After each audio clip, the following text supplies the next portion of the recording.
Di dalam KUHP yang baru, perihal permasalahan soal pencemaran nama baik, fitnah ini, itu ketika diterbitkan KUHP yang baru itu lebih menekankan yang namanya mediasi, perdamaian teman, RJ teman-teman. Karena jika permasalahan hukum seperti ini, kalau bisa dilakukan secara baik-baik, why not? Kenapa tidak? Tidak harus ada perlu orang yang kemudian dipenjara. Itu yang kemudian yang tertuang dalam KUHP yang baru. Makanya ketika di dalam persidangan kemarin itu Ibu Hakim mengatakan, apakah Anda mau untuk melakukan RJ? Akan tetapi pernyataan Tifa adalah tidak, kami akan lawan. Makanya ketika video hari ini beredar bahwa tiba-tiba dari pihak Pak Jokowi menawarkan perdamaian, itu adalah bagian dari KUHP yang baru. Lantas kemudian kalau mereka menolak, tidak mau minta maaf dan mau melawan, ya wes silahkan. Yang penting kita sudah menjalankan apa yang kemudian tertuang dalam KUHP yang baru, ya. Kalau menjadi saya nih teman-teman pribadi, saya terjerat hukum seperti ini. Dan kemudian ketika ditawarkan untuk damai, RJ teman-teman, minta maaf sekalipun merasa diri benar, saya akan minta maaf. Saya akan ambil jalur damai, yang penting bisa terbebas dari apa yang namanya jerat hukum teman-teman. Daripada di penjara, mending saya minta maaf. Ngapain? Minta maaf adalah sebuah hal yang mulia. Ngapain tidak mau minta maaf? Akan tetapi orang-orang seperti Roy Suryo dan Tifa dari awal mereka sudah mengatakan bahwa tidak akan meminta maaf karena mereka sudah terlalu dalam, cebur ke dalam lumpur. Mereka mau tarik kembali ucapan mereka, minta maaf itu seketika akan mengecewakan pendukung mereka. Kita bahas video yang pertama sebagai bahan diskusi publik kita atas setiap video-video yang viral hari ini yang beredar luas di sosial media. Kita akan jadikan sebagai ruang diskusi publik. Kalian bebas untuk memberikan opini, saran di kolom komentar. Hindari yang namanya fitnah, ujaran kebencian, disinformasi apalagi. Kita bahas yang pertama. Tiba-tiba nih pihak Jokowi menawarkan perdamaian. Yang menawarkan pihak Jokowi yang disuruh minta maaf pihak Roy Suryo CS. Yang menuduh siapa? Yang memfitnah siapa? Masa Pak Jokowi yang minta maaf? Logika mereka selalu terbalik teman-teman. Ini kami melakukan upaya mediasi dan kami pada acara hari ini kami tawarkan perdamaian dengan syarat. Ya. Syaratnya itu adalah mereka mengakui mereka telah menggunakan dokumen tersebut yang tanpa adanya tanggal, bulan dan tahun di dalam setiap fotokopi ijazah Pak Jokowi yang dilegalisir oleh pihak UGM. Nah itu yang pertama-tama, mereka harus mengakui itu. Kalau mereka nggak mengakui, gimana bisa jadi minta maaf gitu loh.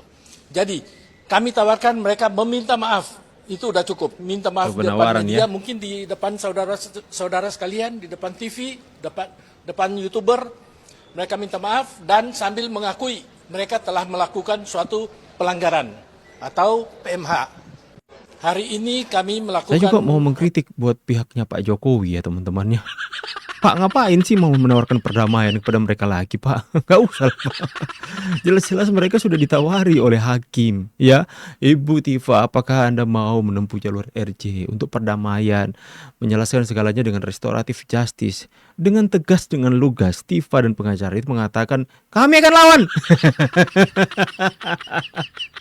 Direndah-rendahkan, saya diam. Enggak ya teman-teman, ya just kidding. Ya, jelas-jelas mereka sudah sudah ditawarkan sama Ibu Hakim teman-teman ya. Lantas mereka mengatakan dengan tegas, kita akan lawan, kami akan lawan. Ngapain ditawarkan lagi sih?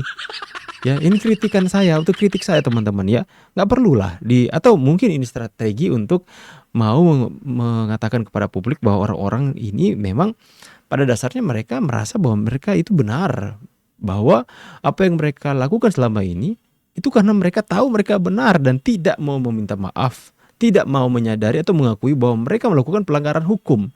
Jadi ketika mereka tidak menerima, ini kan penawaran. Saya menawarkan, Anda terima atau tidak itu keputusan Anda, ya. Terus kemudian mereka tidak akan menerima, cuma nanti pasti akan digoreng. Pasti akan digoreng. Pak Jokowi takutlah datang ke persidangan, pengadilan, makanya menawarkan RJ dan sebagainya teman-teman ya. Gak perlu sih Pak ditawarkan sama mereka ini. Gimana ya Pak? Libatkan mahasiswa, ada yang ingin bertanya, silakan teman-teman mahasiswa. Baik, saya Dinul Zaman dari Fakultas Ilmu Pendidikan Universitas Muhammadiyah Jakarta. Jawaban cerdas sekaligus Pertanyaan tampar mendasar saya pemfitnah. kepada Bang Rifai. Saya ingin menarik kepada pertanyaan hal yang fundamental supaya tidak ada salah pandangan masyarakat kepada kasus ini. Ya. Dan supaya pun juga tidak ada pembodohan kepada masyarakat. Pertanyaan saya adalah, apakah isu ijazah palsu ini merupakan kebablasan demokrasi versus negara yang lemah atau kebebasan dalam bingkai demokrasi yang harus dihormati? Sekian dari saya, terima kasih. Bang Rifai, boleh langsung dijawab sebelum nanti ke Pak Alkatiria. Bang Rifai dulu boleh. Oke, dalam menjawab itu saya coba runut dari konstitusi sampai undang-undangnya. Pertama, kita dalam konstitusi kita jelas menghargai kebebasan berpendapat, ya. Tapi juga di dalam konstitusi juga dinyatakan tidak boleh melanggar hak asasi orang lain. Jadi silakan aja ada berpendapat, tapi juga hargai juga hak orang lain. Karena setiap warga negara punya kebebasan, tapi juga ada yang perlu dilindungi. Dan di dalam konstitusi juga tugas negara adalah salah satunya, selain melindungi keamanan harta benda, juga kehormatan. Kehormatan pun dilindungi oleh negara. Ya, dan ini di konstitusi loh. Nah, pasal itu kemudian diturunkan di KUHP, masih ada pasal 311 dan 310, 311 fitnah, 310 penghinaan. Jadi mau tidak mau, di satu sisi kita negara demokrasi yang menghargai kebebasan berpendapat, tapi di sisi lain juga ada hak warga negara lain yang perlu kita hormati. Jadi bukan berarti karena kebebasan demokrasi kita bisa menuduh siapapun dengan seenaknya, apalagi kalau sudah mengoyak ya kehormatan seseorang gitu ya.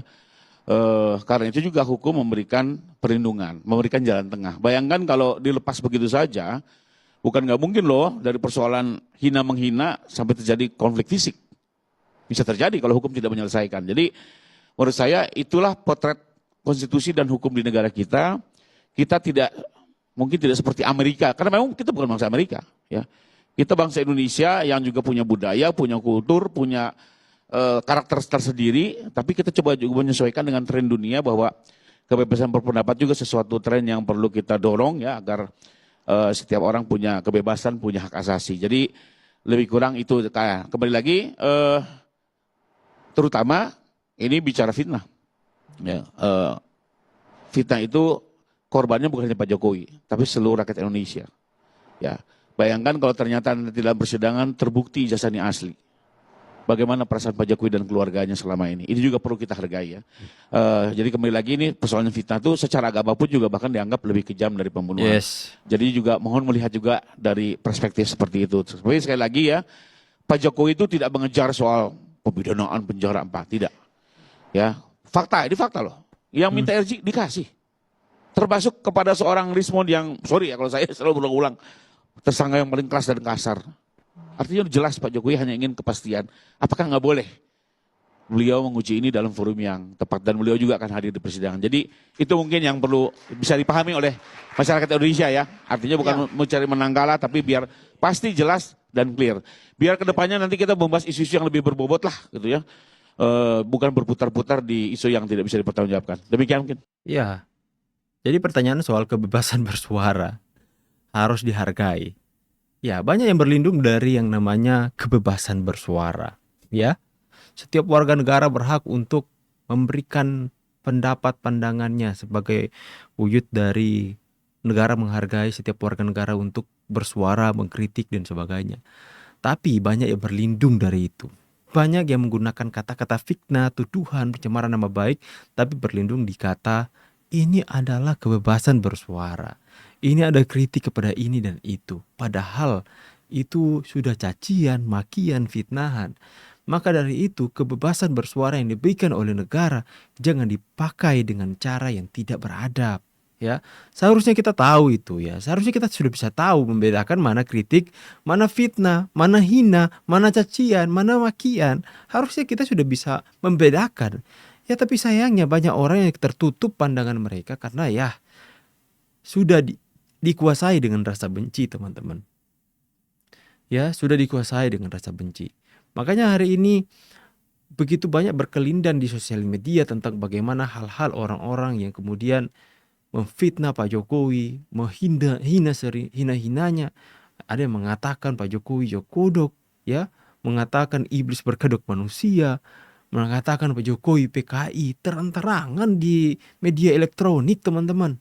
Ya. Dan itu ketika mereka diminta pertanggungjawaban atau misalnya ditangkap, mereka teriak-teriak, ini adalah kebebasan bersuara. Ini adalah hal yang dijamin oleh konstitusi. Ya, mereka mengatakan hal yang seperti itu. Berlindung di balik kata kebebasan bersuara, berlindung di balik kata demokrasi.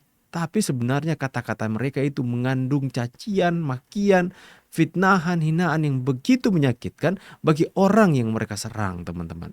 Lantas apakah kita mau hidup dengan kebebasan seperti ini, dan lantas kemudian mereka bebas menghina, memfitnah dan sebagainya? Makanya sekarang banyak fenomena artis-artis yang lapor, ya, netizen-netizen yang komentar-komentar itu keterlaluan, teman-teman, di sosial media. Makanya netizen-netizen yang mulutnya itu nggak bisa direm, coba direm dulu, ya, karena Anda bisa dilaporkan loh dengan pencemaran nama baik. Oke teman-teman, ya, bagaimana pendapat kalian? Jadikan ini sebagai ruang diskusi publik kita. Kita diberikan kebebasan, jangan pakai untuk lepas kendali. Saya pamit, see you on the next video.